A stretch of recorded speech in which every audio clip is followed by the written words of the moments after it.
1895년 6월 13일 남 신부는 프랑스 생틸라르디 아르크의 근처 파리니에서 아버지 레옹 앙리 델랑드와 어머니 빅토리느 프랑스와주 루크띠리에의 외동아들로 태어나 노르망디 해안에서 어린 시절을 보냈다. 섭리는 3살 배기 루이로 하여금 난 신부님처럼 될 거야라는 말을 하게 해 부모님과 이웃 사람들을 기쁘게 했다.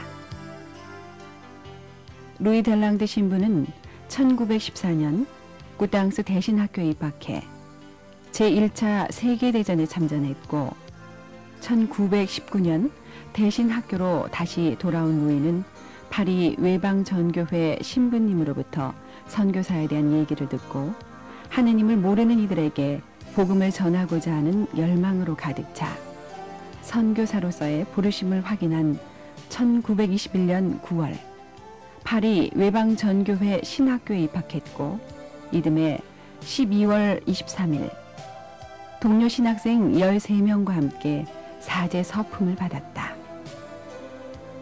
1923년 4월 20일 루이 델랑드 신부는 작고 가난한 나라 한국의 복음화를 위해 배에 올라 46일간의 긴 항해 끝에 6월 5일 부산항에 도착했다. 그것은 하나님의 사랑에 온전히 자신을 내맡긴 50년 선교 생활이 열리는 순간이었다. 한국에 온 그 해 신부님은 언어를 채 익히기도 전에 지금의 낙산 성당 보좌 신부로 그 이듬해엔 범일동 성당의 주임 신부로 파견됐다. 한국인의 심성을 빨리 이해한 남 신부는 종교 활동에 놀이와 연극을 연결시켜서 신자들의 신앙생활과 전례를 활성화시켰다. 루이 델랑드 신부의 타고난 활동성은 일본 정부의 착취와 억압으로 가난에 시달리는 한국민을 위해서 집 없는 사람들에게 집을 마련해주고 수업료를 낼 수 없는 학생들을 위해 야학을 세웠다.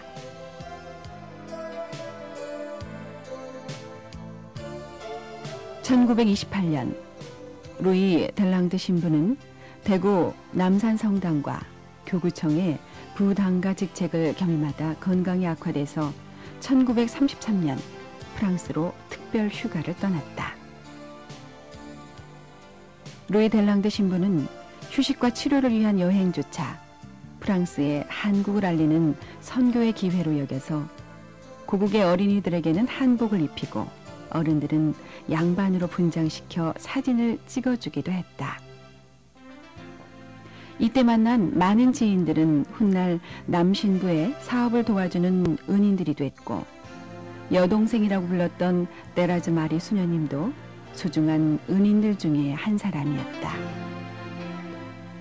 1934년 용평 본당으로 발령을 받은 루이 델랑드 신부는 복음 선교의 미개간지 작고 이름 없는 마을 용평에서 섭리의 보물을 찾아냈다.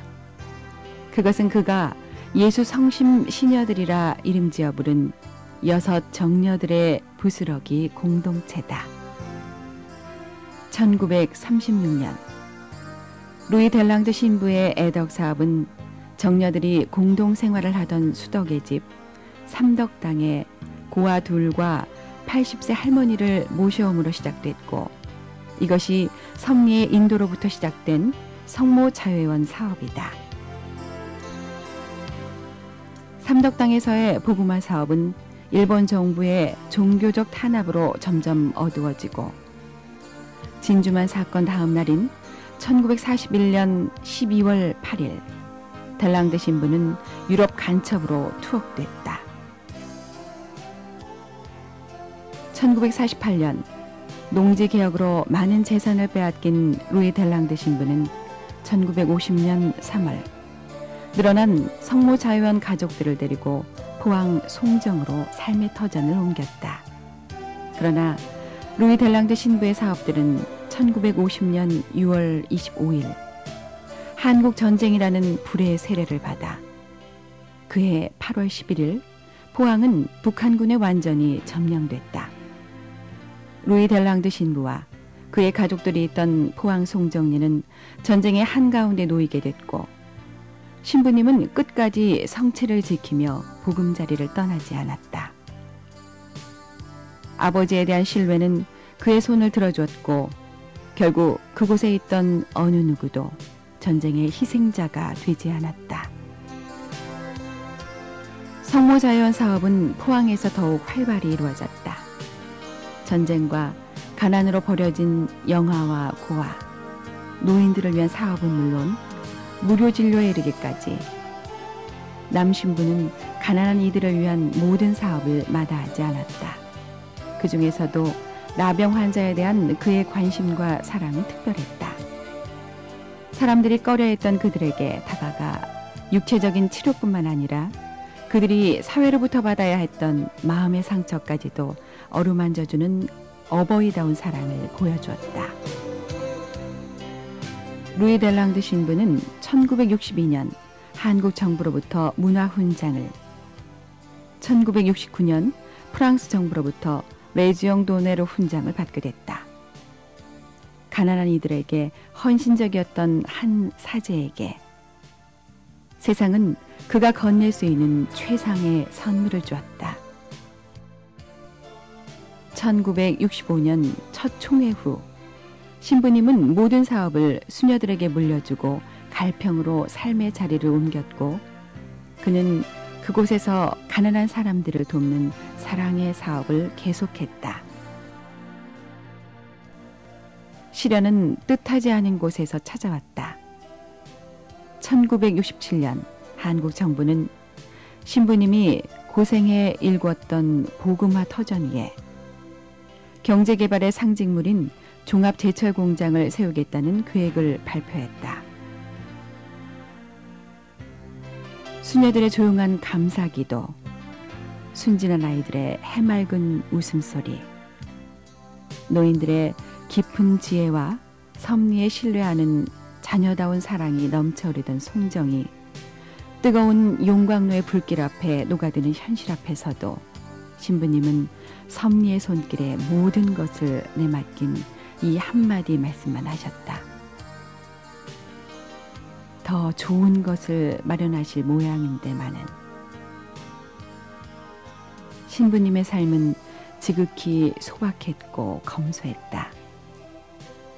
당신을 위해서는 아무것도 남겨두지 않았던 그는 죽은 후 드리는 연미사마저도 다른 연옥 영혼을 위해 모두 봉헌했다.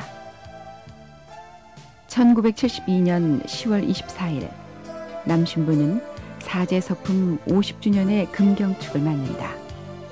금경축이 지난 얼마 후 11월 17일 남신부는 심장마비로 한 생을 마치고 하느님 품에 안겼다.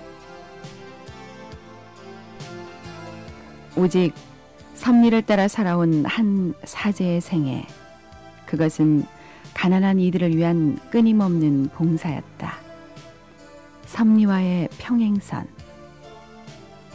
신부님은 섭리를 거스르지 않았고 섭리는 신부님을 저버리지 않았다.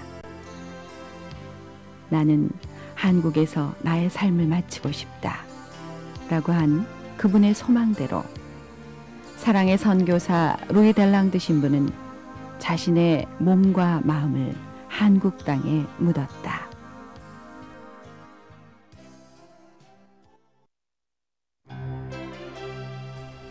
C'est en Normandie que naît Louis Deslandes le 13 juin 1895 à Parigny, petit bourg près de Saint-Hilaire-du-Harcouët, dans le diocèse de Coutances.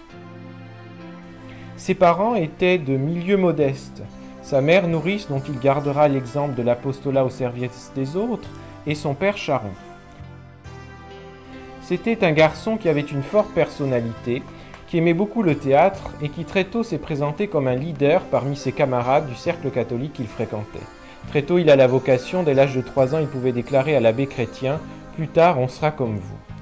Après des études secondaires à l'école Sainte-Marie de Ducé et l'Institut Notre-Dame d'Avranches, il entre au grand séminaire de Coutances, alors réfugié à Coigny, le 29 septembre 1914. Bientôt, il est mobilisé comme ambulancier en février 1915 et gardera de cette expérience le sens de la communauté, du service des malades et des plus souffrants, ceux qu'il appelle les déshérités. Personnalité énergique et héroïque, Louis Deslandes se destine à la mission et entre au séminaire de la Société des missions étrangères de Paris en septembre 1921. Il entre dans une noble maison qui a vu se succéder de nombreux martyrs pour la mission en Extrême-Orient, et c'est dans cette maison qu'il est ordonné prêtre le 23 décembre 1922. En février, il apprend sa destination, la Corée, dans l'Empire du Japon. Il embarque à Marseille le 20 avril 1923. La mission, c'est d'abord un long périple à travers la Méditerranée, l'océan Indien, avant d'arriver un mois et demi plus tard, le 5 juin 1923, à Pusan, principal port de la Corée en face du Japon. Il y est accueilli par le père Mousset, procureur de la mission de Tégou, dont le vicaire apostolique est monseigneur Florian Demange. Après 6 mois de coréen appris sur le tas, il est envoyé immédiatement dans une paroisse de banlieue où il remplace un vieux missionnaire pendant 6 mois, et ensuite il est envoyé à la paroisse de Bomildong à Pusan, dans un quartier industriel où il doit adapter son apostolat missionnaire aux conditions socio-économiques de l'endroit. Cours du soir, groupe de prière, théâtre, logement, tout est mis en place pour exploiter au mieux cette situation et aider à la fois spirituellement et socialement la population ouvrière du quartier. Ce travail lui vaut d'être appelé bientôt en 1928 à Tégou, au centre de la mission. Il est nommé en effet vice-procureur, tout en étant curé de la paroisse Saint-Joseph de Tégou. Mais il se donne sans compter à cette nouvelle mission. Il tombe gravement malade et finalement Monseigneur Demange décide en 1933 de l'envoyer faire une cure à Vichy pour se soigner. C'est son premier retour en France. Mais le père Louis Deslandes quitte rapidement Vichy pour se consacrer à la présentation de la mission en Corée en organisant différentes conférences, représentations théâtrales en Normandie et à Lourdes.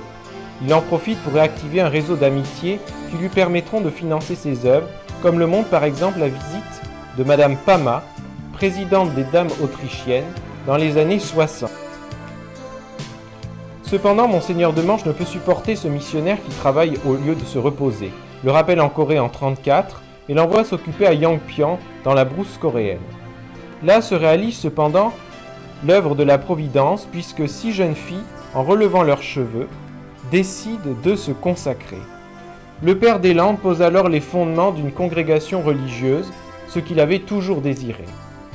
Autour de leur petit couvent, le Sam Toktan, ou demeure des Trois Vertus, s'organisent les œuvres sociales d'apostolat missionnaire.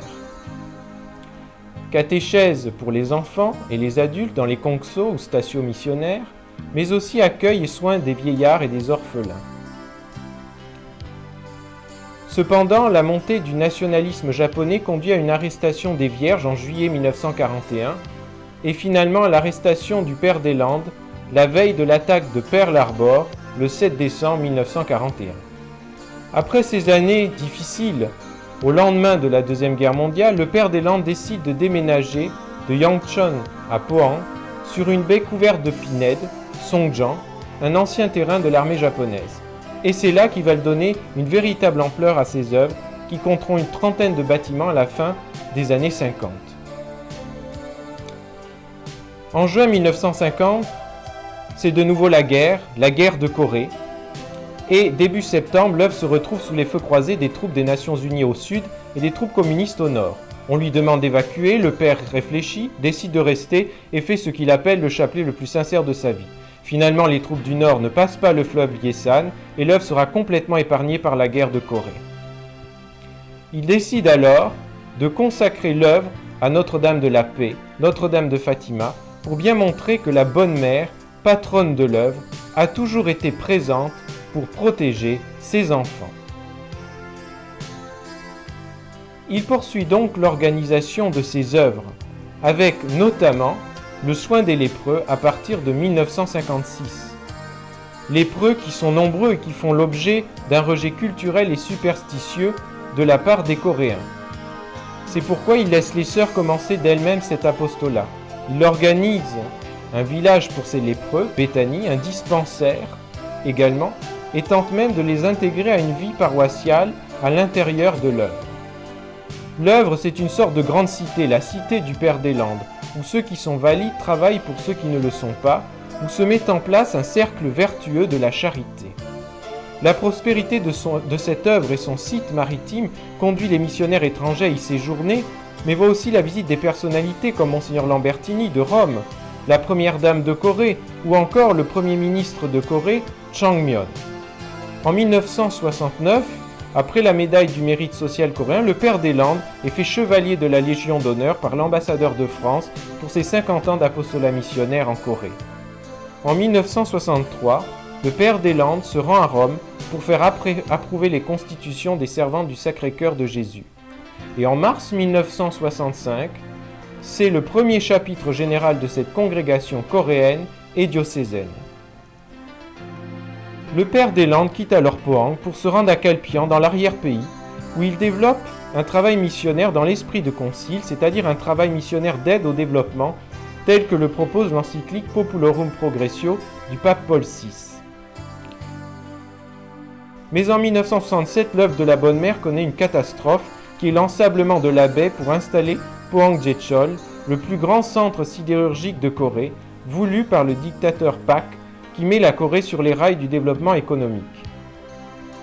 Le Père des Landes y voit certes l'œuvre du capitalisme moderne contre l'aide sociale et la charité, mais aussi un signe pour poursuivre ailleurs l'œuvre commencée ici. Louis des Landes n'est pas seulement le fondateur, le missionnaire, il est aussi le prêtre, l'homme de prière, un directeur spirituel exemplaire pour ses filles et ses chrétiens. Il nous a laissé ainsi plus de 5000 pages de cahiers qui vont de sa période de discernement pour sa vocation sacerdotale jusqu'à la fin de sa vie. C'est donc un homme qui savait trouver le temps de la prière et de l'écrit, en plus de ses nombreuses activités. En octobre 1972, à l'occasion de ses noces d'or sacerdotales anticipées, 4 évêques coréens lui font la grande prostration que l'on fait habituellement aux pères de famille. Mais quelques semaines plus tard, comme un pressentiment, le 19 novembre à 5 h du matin, en préparant les méditations des sœurs, le Père des Landes entre dans la vie du Christ. Et l'Église de Corée tout entière, guidée par le nonce apostolique, des évêques, des prêtres, des missionnaires, suivis par tout le petit peuple coréen de Pohang, organise des funérailles grandioses, l'apothéose du Père des Landes.